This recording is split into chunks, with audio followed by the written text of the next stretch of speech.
তোমাদের সামনে হাজির হলাম আরো একটি কনফিউজিং প্রশ্ন নিয়ে, যেটা বিশ্ববিদ্যালয়ে আসছিল।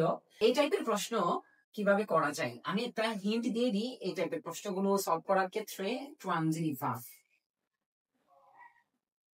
ভার্ব এখানে মূলত ওই যে সাবজেক্টের মধ্যে প্রবলেম ঘটাইছে আর কি।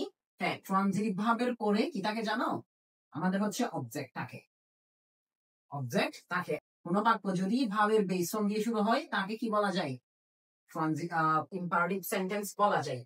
এখানে চারটা বাক্য ইম্পারেটিভ সেন্টেন্স, কিন্তু কোন বাক্যটা সঠিক?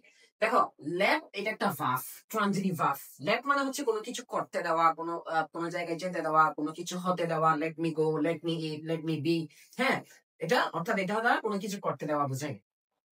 তারপরে যদি আমি বলি লেট এর পরে আমার কি লাগবে স্যার? অবজেক্ট লাগবে। বলতো এখানে অবজেক্ট, এটা অবজেক্ট না, এটা কিন্তু সাবজেক্ট।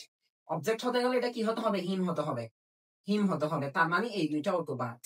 অপশনে আমার এই দুইটা আছে, এখানে দেখো। এখানে কিন্তু এন্ড আছে, এন্ড মানে কিন্তু সমজাতীয় জিনিস আনতে হবে। তাহলে ইউ আছে অলরেডি, ইউর পরে আমার কি হওয়া লাগবে?